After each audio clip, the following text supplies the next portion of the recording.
Novamente eu quero saudar a igreja com a paz do Senhor Jesus. Mas antes de propriamente de me referir ao pastor presidente, pastor Douglas de Almeida Batista, eu quero deixar aqui um versículo na palavra de Deus em Efésios, no capítulo 4, no versículo 11, que diz: e ele designou alguns para apóstolos, e outros para profetas, e outros para evangelistas, e outros para pastores e mestres, com o fim de preparar os santos para a obra do ministério, para que o corpo de Cristo seja edificado, até que todos alcancemos a unidade da fé e o conhecimento do Filho de Deus, e cheguemos à maturidade, atingindo a medida da plenitude de Cristo. Primeiro eu quero ressaltar neste versículo a importância na qual Deus, Ele escolheu, como diz a palavra, uns para apóstolos, outros para evangelistas, outros para pastores e mestres, e assim sucessivamente. O benefício disso tudo é para que a igreja de Cristo seja edificada no corpo, o corpo de Cristo seja edificado como igreja. Aleluia! E o benefício disso é para que todos nós cheguemos, como diz o texto, alcancemos a unidade da fé e do conhecimento do Filho de Deus. Aleluia. E cheguemos à maturidade, atingindo a medida da plenitude de Cristo. Amém, irmãos? Então, nós, pela graça que o Senhor o tem chamado ao pastor Douglas, somos nós também beneficiados desta maneira, porque Deus assim o capacitou. Aleluia!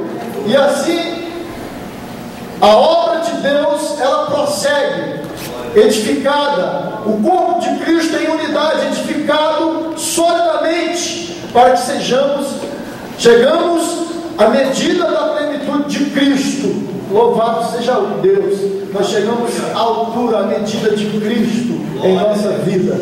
Louvado seja Deus.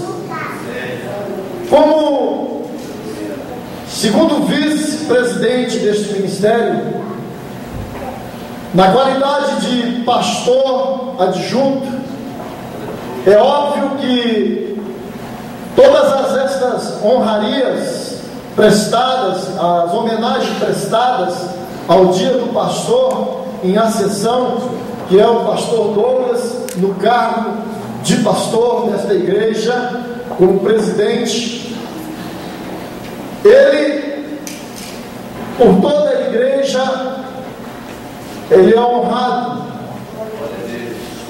E eu me sinto também honrado por estar ao lado, trabalhando de um grande homem de Deus, o qual Deus o tem chamado e colocado à destra deste povo, para nos conduzir no caminho que vai para o céu. Para mim é uma grande honra poder também falar do pastor Douglas, porque eu sei muito bem da pessoa em que eu estou me referindo. Tenho acompanhado o ministério do pastor Douglas durante o período que aqui me encontro com a minha família, e por onde quer que eu vá, por onde quer ou com quem eu falo ou converso acerca ou a respeito da pessoa do pastor Douglas, eu quero dizer, pastor Douglas, que todas as vezes que eu abro a minha boca para proferir algo em favor da sua pessoa, para mim, eu encho a boca com orgulho, porque eu sei e posso falar dessa pessoa que é o pastor Douglas. Então, o departamento de varões gostaria de massificar este momento em que a Bíblia nos ensina que devemos honrar aquele que preside sobre nós. E o pastor Douglas, ele tem presidido sobre esta igreja na qualidade de pastor, como um homem de Deus, escolhido de Deus. E o trabalho do pastor não tem deixado a desejar. Em tudo quanto ele faz, em tudo quanto ele presta, ele tem feito sempre do bom e do melhor para manter a unidade do corpo de Cristo, para o qual o propósito nós fomos chamados, para unir e não para espalhar, e não para dispersar o povo, mas para juntar, para acolher. Primeiramente, o pastor, o homem, quando é escolhido por Deus, eu vejo que a primeira coisa em acessão é isso na vida do homem, que Deus olha e Deus conhece o propósito da nossa vida diante da obra dele. E é por isso que o Senhor nos tem chamado, porque Deus, ele vê as nossas qualidades e ele sabe que ele vai ajustar e nos capacitar para tal. E a obra de Deus, ela é eficaz. Glória a Deus. Amém, irmãos? A obra de Deus, ela é eficaz. Aleluia. Então, eu tenho certeza na qual Deus o tem chamado e Deus tem o capacitado. Eu vou pedir a um dos varões que para mim alcance lá, aqui está o irmão Edivaldo. Eu quero passar a mão do pastor Douglas.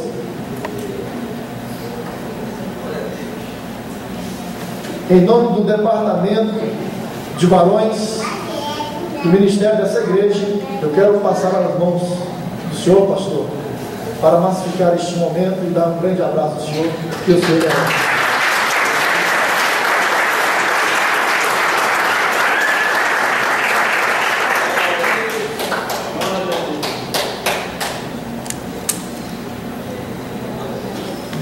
Antes de passar o microfone ao pastor Douglas, eu ainda quero deixar um versículo aqui da palavra de Deus, que diz assim: então o anjo do Senhor apareceu a Gideão, ele disse: o Senhor está com você, poderoso guerreiro. Sobre esta palavra, eu quero nesta noite chamar a atenção da igreja e convidar a todos para se colocar de pé, com as mãos levantadas aos céus. Levante as duas mãos, irmãos. Nós temos duas mãos. A Bíblia diz que com as mãos levantadas, aleluia, nós devemos exaltar o nome do Senhor. E nesta noite, com as nossas mãos levantadas, nós vamos invocar a bênção de Deus sobre a vida do pastor Douglas, a família pastoral desta igreja. Oremos ao Senhor. Altíssimo Deus e Pai eterno, no nome do teu Filho amado Jesus Cristo, meu Deus, os teus olhos contemplam, Senhor, este momento aqui na face da terra.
te agradecemos.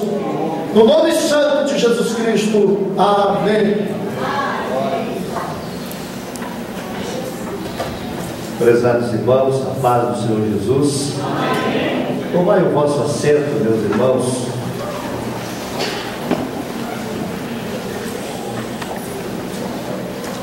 Em primeiro lugar, eu quero me dirigir à igreja para agradecer as palavras de carinho, de amor, que foram dirigidas à minha pessoa e à minha família, aos adolescentes pela homenagem prestada, pela passagem do dia do pastor, também aos jovens que aqui louvaram o Senhor e prestaram sua homenagem, às irmãs internos do ciclo de oração, os nossos irmãos ali do Banal que vieram distante.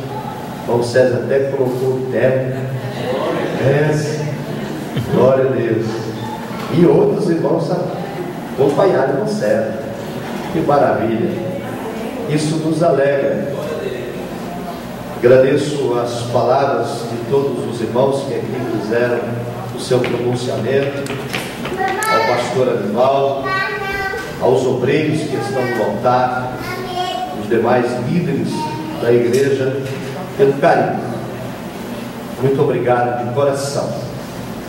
Hoje pela manhã, na escola bíblica dominical, falávamos acerca das múltiplas tarefas que são confiadas na mão de um pastor.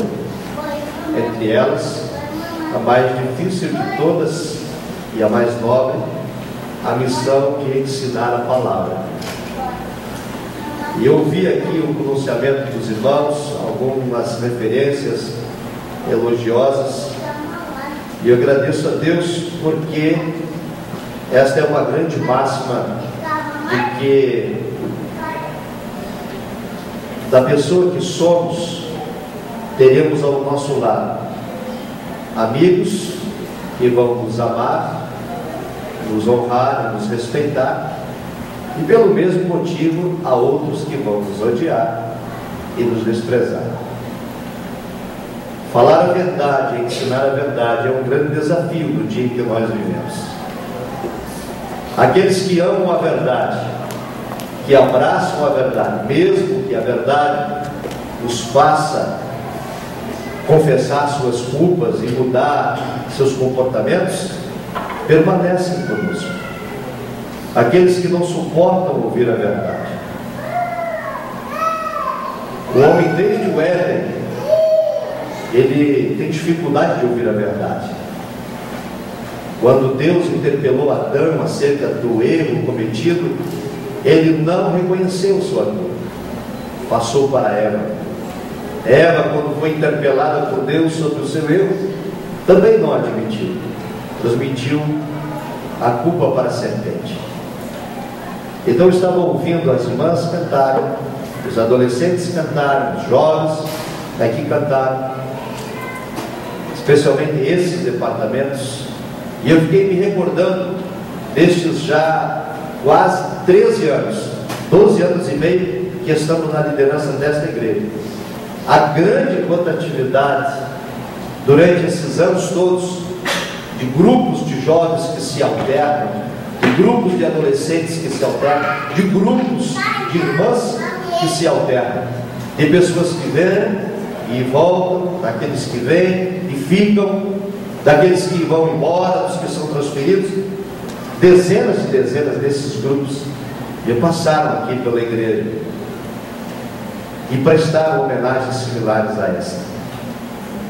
Muitos deles ainda guardam no coração a grata lembrança de tudo quanto aqui aprenderam. Uma pequena parcela não puderam suportar a verdade. Eu sei que a verdade dói, ela é dolorida. Ainda mais quando somos confrontados e colocados contra a parede e os fatos ficam contra nós. E é muito comum as pessoas então, ao não suportarem a verdade, colocarem a culpa nas costas do pastor. O pastor tem que estar preparado para isso. Foi chamado por Deus que tem que suportar. Por isso me alegro por todos quantos estão aqui nessa noite e que puderam participar dessas homenagens, porque ainda existem amantes da verdade. Amém? Continuemos, irmãos, lutando pela verdade. A verdade triunfa, a verdade prevalece. Ao pastor Anivaldo, demais obreiros, evangelista Lopes, Emanuel, presbítero Orlando, evangelista Evandro, que não pôde estar conosco, está no trabalho, e outros obreiros que não puderam vir à noite. Alguns irmãos, alguns jovens hoje fizeram vestibular, e alguns prestaram vestibular pesado, como de medicina, e exigiu para que permanecesse lá até o último minuto. E eu creio que nos próximos dias nós teremos aqui novidades para a igreja. Amém? De nossos irmãos que foram abençoados hoje. Deus deu vitória. Então agradeço aos líderes, aos obreiros, à igreja, o carinho, a atenção. E amados, louvamos a Deus pela sua chamada, pelo seu amor para conosco. Nós temos ainda alguns minutos para o término do culto. São poucos minutos, mas nós não podemos despedir o culto sem a meditação da palavra. Prometo ser breve, sucinto, objetivo e claro, mas nós não podemos sair deste culto da família sem uma mensagem de Deus para as nossas famílias. E o texto que trago para a meditação está na epístola de Tiago, capítulo de número 4, versículos 13, 14 e 15, onde a Escritura nos diz o seguinte: vós que dizeis, hoje ou amanhã iremos a tal cidade, e lá passaremos um ano, e contrataremos, e ganharemos, digo-vos que não sabeis o que acontecerá amanhã. Por quê? Que é a vossa vida? É um vapor que aparece por um pouco e depois se desvanece. Em lugar de presunção, deveis dizer assim: se o Senhor quiser, e se estivermos com vida, faremos isto ou aquilo. Amém? Amém. Fundamentados neste texto bíblico, temos uma meditação com o tema, vamos ler juntos? Nossas decisões dependem da vontade divina. O dia de amanhã pertence a Deus. Em lugar de fazermos planos e projetos e de tomarmos decisões independentes da vontade de Deus, deveríamos dizer, como fala o apóstolo: se Deus quiser, se for a vontade do Senhor, se Deus concordar, então faremos isto ou faremos aquilo. Amém, igreja? Para meditar nesta mensagem, eu trago 3 pontos que vamos ter que resumir ao máximo. Número 1, a importância da decisão em família. Número 2, resultados negativos da decisão e resultados positivos que podem surgir de uma decisão. À guisa de introdução, quero lembrar aos irmãos alguns versículos da palavra de Deus, em poucos minutos. Provérbios capítulo 16, verso 25, a Escritura diz: há um caminho que parece direito ao homem, aos olhos do homem parece ser a melhor decisão, a única decisão, a mais acertada, parece-nos correto decidir daquele modo. Porém a Escritura nos adverte: cuidado, porque o fim desses caminhos podem ser caminhos de morte. Há outro texto da Escritura, em Provérbios 21, verso 2, quando o Senhor adverte: todo o caminho do homem é reto aos olhos humanos, do próprio homem. Ninguém toma uma decisão pensando em se dar mal. Ninguém toma uma decisão pensando em se prejudicar. Ninguém toma uma decisão pensando em atrair maldição sobre si ou para a sua família. Porque aos olhos do homem, toda decisão ou todo caminho parece ser correto, de bênção, decisão acertada. Mas a Escritura diz: o Senhor é quem sonda os corações. Deus é quem sabe todas as coisas e conhece o que vai acontecer no dia de amanhã. O outro texto da Escritura nos diz o seguinte: por causa disso, de que nós não temos capacidade humana de saber quais as decisões que devemos tomar, então a Escritura nos convida, no mesmo livro de Provérbios, capítulo 16 e verso 3, a fazer o seguinte: confia ao Senhor as tuas obras, confia ao Deus eterno os teus desejos, os teus projetos, os teus sonhos. Deixa na mão de Deus a tua decisão, porque então os teus pensamentos, as tuas ideias serão por Deus estabelecidos. Amém? Ainda, amados, a Escritura nos diz que devemos entregar o nosso caminho ao Senhor, confiar nele, e Ele o fará. Deus vai concretizar. Precisamos agir como disse o apóstolo Tiago: se Deus quiser, se for a vontade de Deus, se o Senhor estiver neste negócio, se Ele confirmar, então farei isto ou farei aquilo. Confia no Senhor, entrega a Ele o teu caminho, confia nele. Sabe por quê, amados? Deus, com certeza absoluta, Ele tem o melhor para entregar nas nossas mãos, muito além do que eu possa entender ou imaginar. Deus tem para nós o melhor. Mesmo no meio da adversidade, do sofrimento, do choro, da lágrima, Deus estando conosco, aquele é o melhor lugar. Amém? Ainda temos dois textos para compartilhar. Provérbios 3 e 5 nos convida o sábio rei Salomão: confia no Senhor de todo o teu e não te estribes no teu próprio entendimento. Por isso a Escritura diz: todo caminho parece direito aos olhos do homem. Porque nós costumamos, irmãos, nos estribar em nosso entendimento. O que é isso? Nós tomamos decisões baseados em nossos próprios conceitos. Tomamos decisões fundamentadas naquilo que vemos, naquilo que enxergamos, os fatos que estão à nossa volta, e parecendo ser suficientemente sábios e entendidos, decidimos fazer isto, fazer aquilo, ir à frente, voltar atrás, recuar, retroceder, parar, sentar, levantar, ir, voltar, sair, porque nos estribamos em nosso próprio entendimento.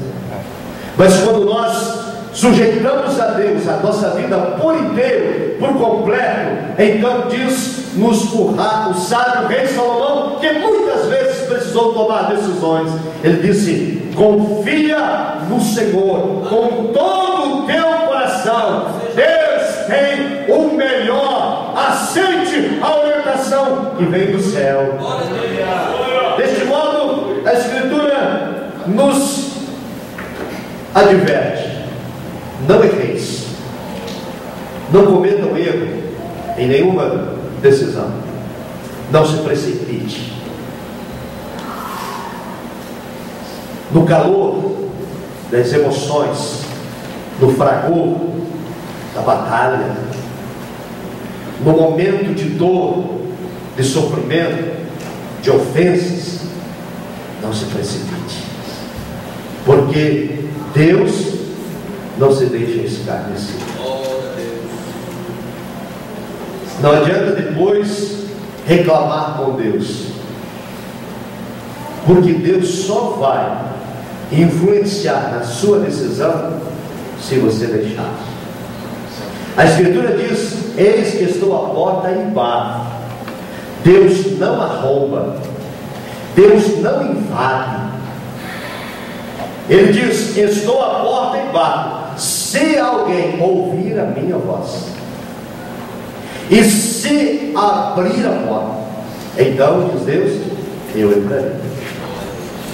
Se você não ouvir a voz de Deus e nem abrir a porta permitindo que Ele entre, Ele não fará. Achegai-vos a Deus e Ele se achegará a vós, diz as Escrituras. Se ouvirmos a voz de Deus, abrimos a porta, Ele diz: então eu entrarei, cearei com Ele e Ele comigo, e farei naquela morada uma grande bonança. Deus não se deixa escarnecer, porque tudo que o homem semear também ceifará. Nossas decisões vão nos trazer semeadura e colheita. Toda e qualquer decisão vai nos trazer aspectos positivos ou negativos. O nosso tempo findou. Quero lembrar apenas e rapidamente aos irmãos que na história da Bíblia, no livro de Juízes, no capítulo 6, e no livro de Ruth, os 4 primeiros capítulos, é a história de duas famílias que tomaram decisões, que viveram circunstâncias iguais. Eram moradores de Judá, e Judá estava sendo oprimida pelos midianitas. Faziam 7 anos que Judá era massacrada. Havia fome, havia miséria, havia medo, pavor, preocupação.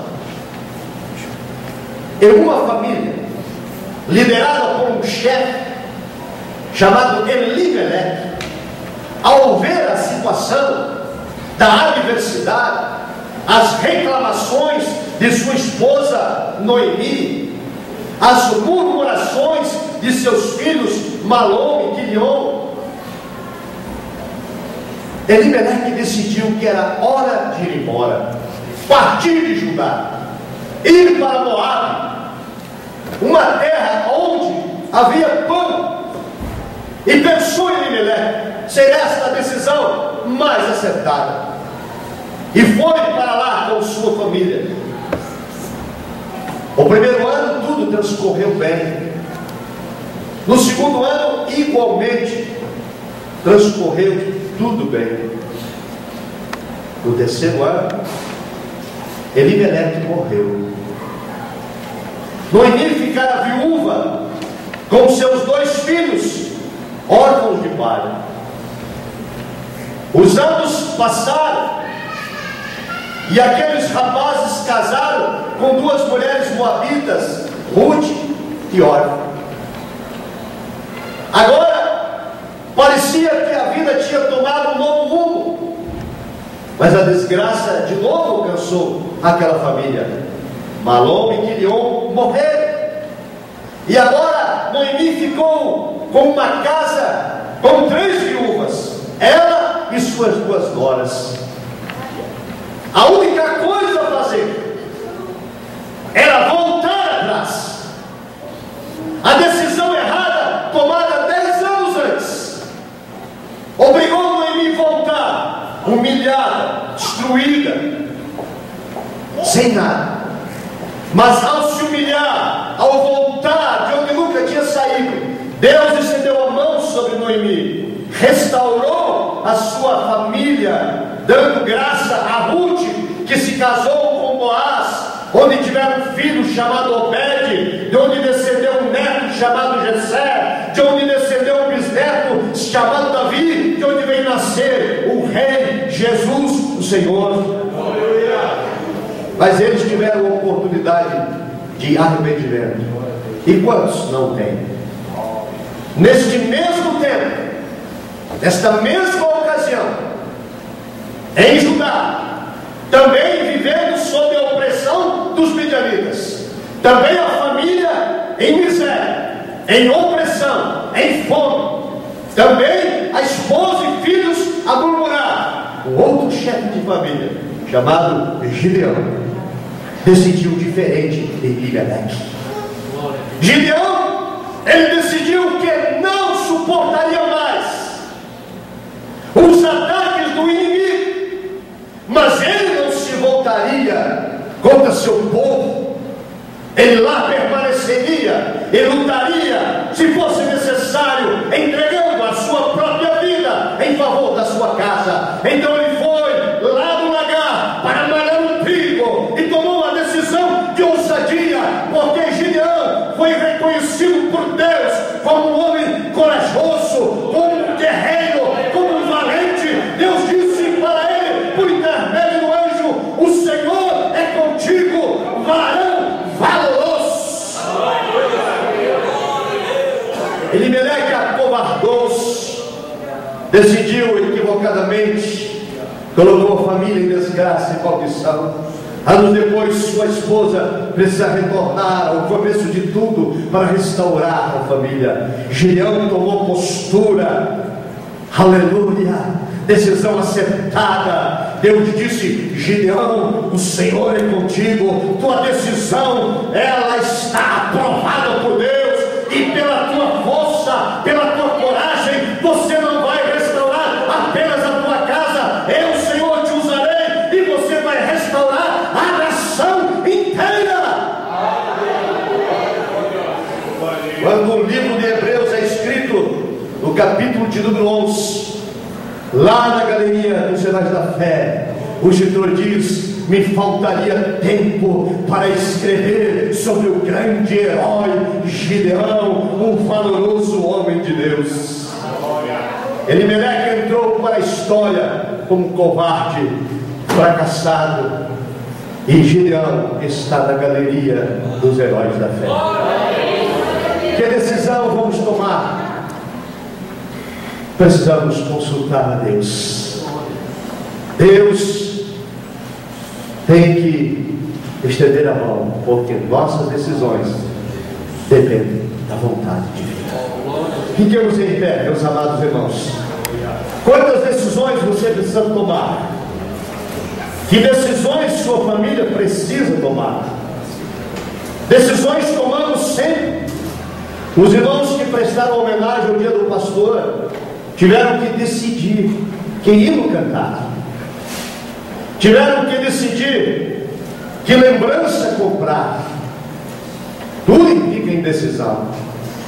Algumas não nos afetam, algumas nos afetam um pouco, mas há decisões que nos afetarão para sempre. Coloca no altar de Deus nesta noite teus sonhos, teus projetos, tua família, teu lar. Não se precipite como Elimelec. Seja como Gideão, varão valoroso, temente a Deus, e tenha a aprovação divina das decisões que serão tomadas a partir desta noite. Eu quero orar com você, meu irmão, minha irmã, minha família de Jesus, porque o tempo acabou. Quem desejar receber esta oração, quem quer interceder pela sua família, eu lhe convido, saia do seu lugar, venha para o altar.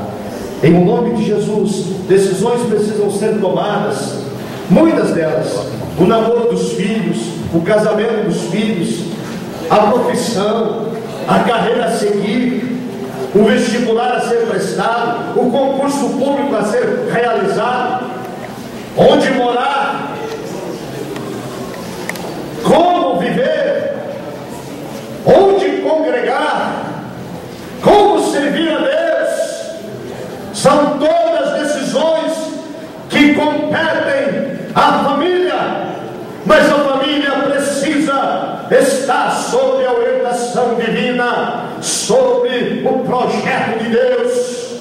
Em meio à adversidade, Gideão não decidiu olhando à sua volta, mas decidiu confiar na ousadia de servir a Deus com fidelidade.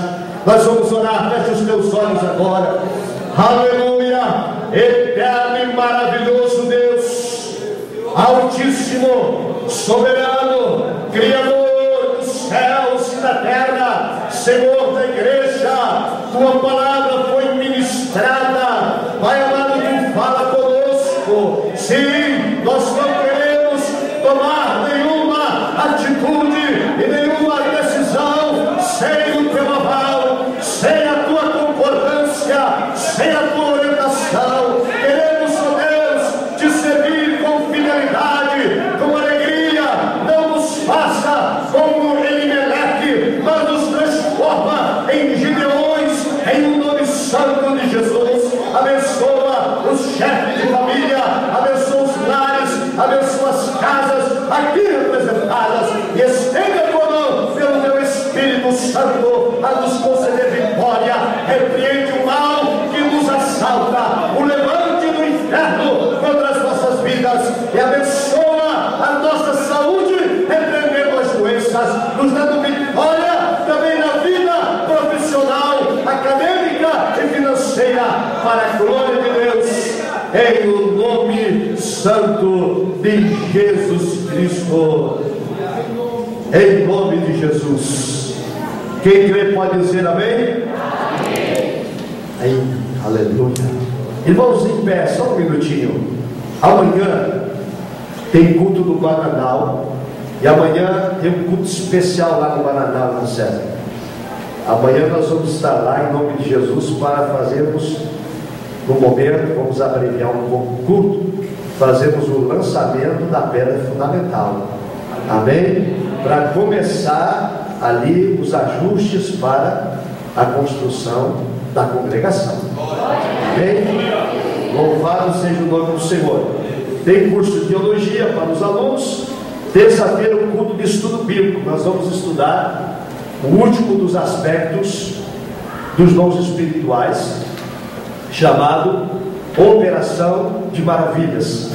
Não percam, venham para o encerramento da série de estudos Dons Espirituais, onde faremos um retrospecto de todos os dons já estudados e estudaremos Operação de Maravilhas. Quarta-feira, culto do trabalhador ao meio-dia, 14h30, o ciclo de oração está nesta grande campanha, derrubando as muralhas. Deus tem se feito presente. Quarta-feira, a missionária Genese estará aqui com as irmãs, ministrando a palavra. Vem lá de Catalão para cooperar. Venham participar, venham buscar poder e milagres. E o culto do HFA vai ser em 2 às 19h30. Quinta-feira, culto dos lares às 20 horas e culto de oração aqui no templo. Lembrando que a intercessão, ela se mantém toda terça, toda quinta, de 6 às 7 da manhã. Grupo de intercessores estão aqui clamando que Deus tem nos dado grandes vitórias. No sábado, adolescentes têm reunião às 16 horas, a mocidade às 19. Domingo, a escola bíblica às 9 horas e às 11 horas ensaio para os músicos. Domingo, agora às 19 horas, é o culto público alusivo ao amigo.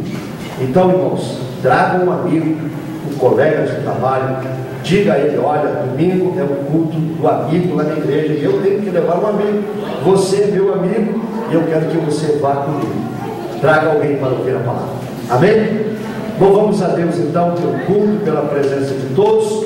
O jantar da família, 6 de julho, aí estão os avisos que serão durante a semana outra vez reforçados. Outra vez, amados, agradecemos a presença de todos, a nossa gratidão a Deus pela homenagem recebida, minha gratidão pela vida dos obreiros e líderes, a minha família, a minha esposa, as nossas filhas que nos ajudam a fazer a obra do Senhor. Amém? Levante as palmas de sua mão para cima, receba a bênção apostólica. Que o grande e maravilhoso amor de Deus, nosso Pai, que a graça consoladora de nosso Senhor e Salvador Jesus Cristo, a comunhão do glorioso Espírito Santo esteja presente na vida de cada um de nós, hoje e para todos sempre. E os que creem, digam comigo, amém. Nosso lema, amém.